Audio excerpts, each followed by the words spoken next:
नमस्कार वकील साहब। नमस्कार जी। हमारे चैनल पर आपका स्वागत है।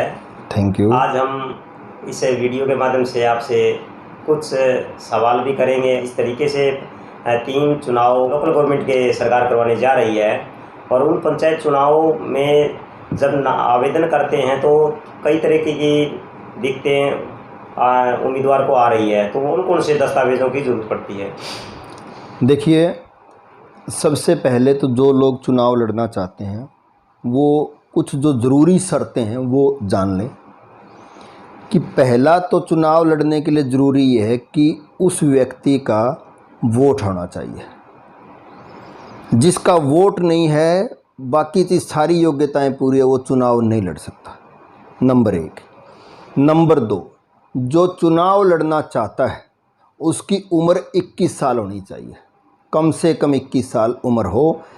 ये नहीं है कि जिसका वोट है वो चुनाव लड़ लेगा, ऐसा नहीं है। वोट 18 साल में बन जाता है। चुनाव लड़ने के लिए 21 साल उम्र चाहिए। नंबर 2। नंबर 3, अच्छा एक सवाल यहाँ ये आता है कि 21 साल कब पूरे हों। 21 साल पूरे हों, नोटिफिकेशन से वाले दिन आपके 21 साल पूरे होने चाहिए, तब आप उसमें एलिजिबल है चुनाव लड़ने के लिए। फिर है जी, क्वालिफ़िकेशन क्या है। जो सामान्य वर्ग का पुरुष है, यानी कि सवर्ण जाति कह लो, जनरल कास्ट कह लो, उसका अगर मेल कैंडिडेट है तो वो 10वीं पास होगा। सामान्य जाति की, सवर्ण जाति की और जनरल कास्ट की महिला जो है वो 8वीं पास होनी चाहिए। सब पदों के लिए बता रहा हूँ मैं, हर एक अलग अलग नहीं है इसमें किसी में। और जो महिला शेड्यूल्ड कास्ट है और जो महिला बैकवर्ड क्लास है, उनके लिए भी कोई अलग से छूट नहीं है, उनको भी 8वीं पास ही होना चाहिए। सिर्फ पंच के पद के लिए एससी महिला को 5वीं पास होने से काम चल सकता है। बाकी सारी पोस्टों पर महिलाएं जो है ना 8वीं पास होंगी, सारी तरीके की महिलाएं। और जो सामान्य जो एससी शेड्यूल्ड कास्ट यानी कि जो रिजर्व कैटेगरी में दलित हैं, वो लोग 8वीं पास पुरुष किसी भी पोस्ट के लिए एलिजिबल हैं चुनाव लड़ने के लिए। एक और जो सरकार ने इस बार किया है कि कुछ पोस्टें हैं महिला रिजर्व। जो महिला रिजर्व है उन पे पुरुष नहीं लड़ सकते। और जो कुछ पोस्टें हैं अदर देन वीमेन, महिला से अलग, इसका मतलब उसके ऊपर महिलाएं चुनाव नहीं लड़ सकती, पुरुष चुनाव लड़ सकते हैं। हाँ, उस पुरुष वाले में अगर ओपन पुरुष की है तो उसमें पुरुष किसी भी जाति का चुनाव लड़ सकता है। वो दलित भी हो सकता है और बैकवर्ड क्लास का भी हो सकता है। ये इसकी क्वालिफिकेशन और रिजर्वेशन से संबंधित है। इसके अलावा बहुत से लोग ये पूछते हैं कि रिजर्वेशन अब हमारी गलत आ गई। अब रिजर्वेशन को चैलेंज करने का कोई टाइम कहीं नहीं बचा है, अब वो टाइम जा चुका है। अब इसके अलावा जो फार्म के साथ आपको जो लगाने पड़ेंगे, एक बिजली डिपार्टमेंट का नो ड्यूज लेना पड़ेगा। एक नो ड्यूज लेना पड़ेगा कोऑपरेटिव सोसाइटी, गांव में पैक्स बोलते हैं, मिनी बैंक भी बोलते हैं, वहाँ से लेना पड़ेगा। सहकारी समिति बोलते हैं। और एक मिनी बैंक या डिस्ट्रिक्ट सेंट्रल कोऑपरेटिव बैंक बोलते हैं, वहाँ से आपको लेना पड़ेगा। ये दोनों चीज़ें, कोऑपरेटिव सोसाइटी भी और बैंक भी, आपको गांव में ही या आसपास के गांव में आपको मिल जाएंगे। एक है एग्रीकल्चर रूरल डेवलपमेंट बैंक, उसको लैंड मॉर्गेज बैंक भी बोलते हैं। उसका जो हेडक्वार्टर है वो ज़्यादातर डिस्ट्रिक्ट हेडक्वार्टर पे है। वहाँ से आपको ये नो ड्यूज लेना पड़ेगा। नो ड्यूज, ये जो 4 नो ड्यूज बिजली का और 3 बैंकों का, ये जो नो ड्यूज हैं, इन नो ड्यूज के बारे में एक चीज़ स्पष्ट सुन लें आप। बाकायदा चुनाव आयोग की चिट्ठी है, सब डीसीज को, सारे उपायुक्तों को चिट्ठी लिखी है। उसमें ये कहा गया है कि जो कैंडिडेट है सिर्फ उसी का नो ड्यूज लेना है, बाकी उसके पति का, उसकी पत्नी का, उसके बच्चों का, बाप का, दादा का, परदादा का, भाई का, बहन का, और किसी का नो ड्यूज की ज़रूरत नहीं है।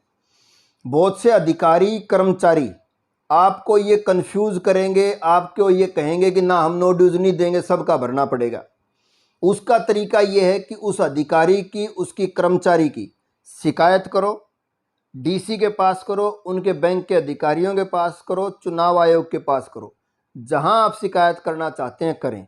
और नहीं तो आपका संवैधानिक तरीके से जो भी कोई आंदोलन का रास्ता है वो आंदोलन भी आप कर सकते हैं, कि वो अगर कानूनी काम नहीं कर रहे हैं, गैर कानूनी तरीके से आपका नो ड्यूज रोक रहे हैं, तो ये काम कर सकते हैं। हमारे पास बहुत से फ़ोन आ रहे हैं जी, दे नहीं रहे, क्या करें? देखो, हम तो आपको कानून बता सकते हैं, लागू कैसे होगा ये जनता को खुद को ही तय करना है। और इसके अलावा जो चीज़ें हैं, एक आपकी 10वीं जो भी क्वालिफिकेशन है उसकी डीएमसी लगेगी। किसी के पास अगर डीएमसी नहीं है तो स्कूल लिविंग सर्टिफिकेट लगेगा। स्कूल लिविंग सर्टिफिकेट के अलावा कोई भी आपके पास प्रूफ हो आपकी योग्यता का, वो प्रूफ उनको मान्य करना पड़ेगा।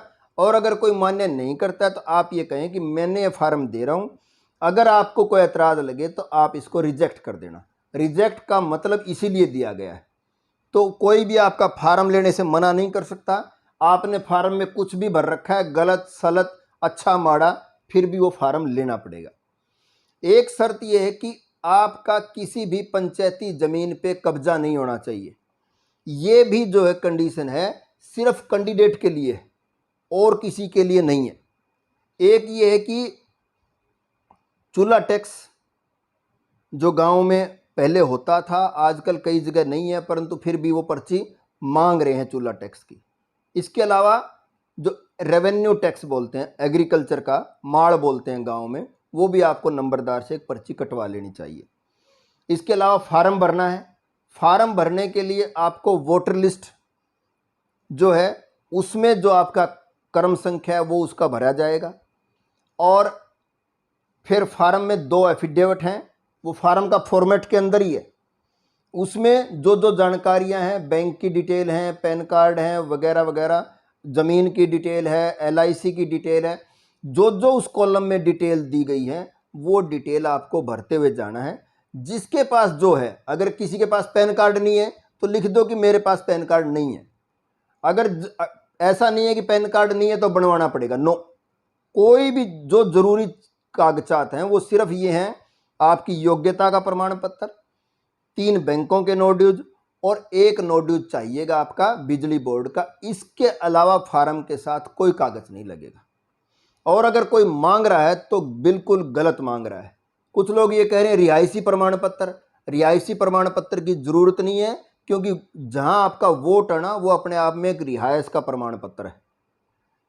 और इसके अलावा अगर आपको कास्ट का बेनिफिट लेना है तो कास्ट का सर्टिफिकेट लगेगा। इसके अलावा और कोई दस्तावेज इसके साथ नहीं लगेगा। इसके अलावा कोई नया पुराना का कास्ट सर्टिफिकेट नहीं, नए पुराने का ऐसा कोई फॉर्मूला नहीं है। आपको अपनी कास्ट बतानी है, बट फिर भी शायद उन्होंने कुछ किया हुआ है कि 6 महीने से ज़्यादा पुराना मेरे ख्याल में ना हो। हालांकि इस बारे में कोई गाइडलाइन ऐसी नहीं है, सिर्फ आपको अपनी कास्ट प्रूव करनी है। वकील साहब, एक और है, ये बिजली के जो पानी की जो बात है, क्योंकि बिजली का बिल की भी कह रहे हैं कि वो भी होना जरूरी है, क्या ये भी चुनाव लड़ते समय इसकी जरूरत पड़ेगी? बिजली का नो ड्यूज होना जरूरी है। पानी का कोई नो ड्यूज की जरूरत नहीं है, सिर्फ बिजली का नो ड्यूज होना जरूरी है। इसके अलावा और कोई नो ड्यूज की जरूरत नहीं है। पानी के लिए भी कई जगह से बातें आ रही हैं कि पानी का भी मांग रहे हैं। पानी का वो मांग रहे हैं, वो असल में सरकार प्रशासन पंचायत चुनाव को रिकवरी का हथियार बनाना चाह रहा है, जो कि गलत है। ये रिकवरी का तरीका नहीं है। कोई पानी की और की कोई कंडीशन नहीं है। सिर्फ जो कंडीशन मैंने बताई है वही कंडीशन है, इसके अलावा और कोई कंडीशन नहीं है। देखो, मतलब एक है वोट को लेके, जिला परिषद का चुनाव वो साथी लड़ सकता है जिसका उस जिले में वोट है। ब्लॉक समिति का चुनाव या पंचायत समिति का चुनाव वो साथी लड़ सकता है जिसका उस ब्लॉक में वोट है। सरपंच का तो उसी गांव का लड़ेगा जो हम वोट है, और पंच का उस गांव में वोट होना जरूरी है, उस वार्ड में वोट होना कोई ज़रूरी नहीं है। तो वो आप चुनाव इस तरीके से लड़ सकते हैं। इसके अलावा फार्म में ठीक से भरा जाए। कोई इस तरीके से ये मानने की ज़रूरत नहीं है कि बहुत मुश्किल चीज़ है। कोई ज़्यादा मुश्किल चीज़ नहीं है, बहुत आसान चीज़ है। आसानी से हर कोई आदमी आराम से इसको भर सकता है। और दूसरी बात यह है कि जो भी चीज़ें उसमें मांगी गई हैं, बहुत सारी चीज़ें, जैसे पुलिस वेरिफिकेशन के बारे में बहुत चक्कर काटने पड़ रहे हैं लोगों को, कोई पुलिस वेरिफिकेशन की ज़रूरत नहीं है। अगर कोई मांग रहा है तो उसको कहो कि ये गलत मांग रहे हो आप, और अगर आप पुलिस वेरिफिकेशन के बगैर आप फार्म जमा करवा दो, कोई आपका फार्म कैंसिल नहीं कर सकता। और कुछ लोग ये कह रहे हैं मुकदमे का, जिसके ऊपर मुकदमा दर्ज है वो चुनाव लड़ सकता है, एक ही शर्त है, ऐसा कोई भी मुकदमा नहीं होना चाहिए जिसमें 10 साल या 10 साल से ज़्यादा की सज़ा का प्रावधान हो, नंबर एक। और उस केस में चार्ज आरोप तय हो गए हों तो आप चुनाव नहीं लड़ सकते। अगर आपके ऊपर 302 का मुकदमा और चार्ज नहीं लगा है, आप चुनाव लड़ सकते हैं। और अगर किसी मुकदमे में आपको सज़ा हो गई है, तो अगर 6 महीने से ज़्यादा की सज़ा है और उस सज़ा हुए को 5 साल बीत गए हैं, तो आप चुनाव लड़ सकते हैं। अगर सज़ा हुए को 5 साल नहीं हुए हैं तो आप चुनाव नहीं लड़ सकते। ये कुछ शर्तें चुनाव को लेके हैं। और एक और है कि बहुत से लोग फिर खर्चा नहीं जमा कराते चुनाव का खर्चा ना जमा करवाने की वजह से सैकड़ों लोग पिछले चुनाव में डिस्क्वालीफाई हो गए थे, जो इस बार चुनाव नहीं लड़ पाएंगे। तो इसलिए सब लोग अपना खर्चा भी जमा कराएं। इसमें वकील साहब कई जगह ये भी कहा जा रहा है कि चेकबुक की भी जरूरत पड़ रही है, क्या चेकबुक की जरूरत पड़ेगी? चेकबुक की जरूरत नहीं पड़ेगी, उसमें आपको एक करंट बैंक अकाउंट खुलवाना है। तो वो जो करंट बैंक अकाउंट खुलवाना है, वो बैंक अकाउंट खुलवा के हाथों हाथ खुलेगा, वो कोई टाइम नहीं लगेगा, किसी भी बैंक से खुलवा सकते हैं। और वो बैंक अकाउंट की कॉपी आपको फार्म के साथ लगानी है। दूसरी बात, चाहे वो खाता खुलवाने का काम हो या नो ड्यूज का काम हो, ये आपको नोटिफिकेशन के बाद की डेट के ही लेने हैं। उससे पहले की डेट के लेंगे तो आपको दोबारा लेना पड़ेगा। पहले जो आज के दिन जो कैंडिडेट काम कर सकते हैं, जिनका चुनाव डिक्लेयर नहीं हुआ, वो ये कर सकते हैं कि वो फार्म भरने का काम कर सकते हैं। उसमें जो डिटेल्स भरनी है, उसके संबंधित जो कागज आपको इकट्ठे करने हैं वो कर सकते हैं। नो ड्यूज सारे आपको नोटिफिकेशन के बाद ही लेने हैं। इसमें एक बात और है वकील साहब कि ये जो बैंक वकील साहब एक और सवाल है कि जो पार्टी सिंबल पे जो लोग लड़ रहे हैं, क्या उसने अलग से भी ये नो ड्यूज वाला, या ये कहिए कि उसने अलग से करंट अकाउंट वगैरह खुलवाने की जरूरत पड़ेगी, या उसको जरूरत नहीं है? हर कैंडिडेट जो पे पार्टी सिंबल पे लड़ रहा हो या नहीं लड़ रहा हो, उसको करंट बैंक अकाउंट जरूर खुलवाना पड़ेगा। उसका खुद के नाम या पार्टी का अलग खुद से? के नाम से खुलवाना पड़ेगा, पार्टी के अकाउंट का कोई वैल्यू नहीं है। और जो पार्टी सिंबल पर लड़ रहे हैं, उनको अपना सिंबल से रिलेटेड फार्म ए और फार्म बी, उसकी पार्टी उसको टिकट बोलते हैं, वो देगी, वो भी उसके साथ लगाना है। और फार्म में जो है सिंबल भी भरना है। वो 3 सिंबल आपको वहाँ मिल जाएंगे। उन 3 में से आपको 3 सिंबल सेलेक्ट करके भरने हैं, उनमें से आपको सिंबल अलॉट होंगे। और इसके अलावा एक चीज़ और है कि वोटर लिस्ट में जो आपका नाम है, वो आप बहुत सारे सवाल हमारे पास ही आ रहे हैं कि वोटर लिस्ट में सिंह लगा हुआ है, डीएमसी में नहीं लगा हुआ है, कोई फ़र्क नहीं पड़ता उससे। फादर के नाम में छोटी मोटी गलती है, वो चल जाएगा।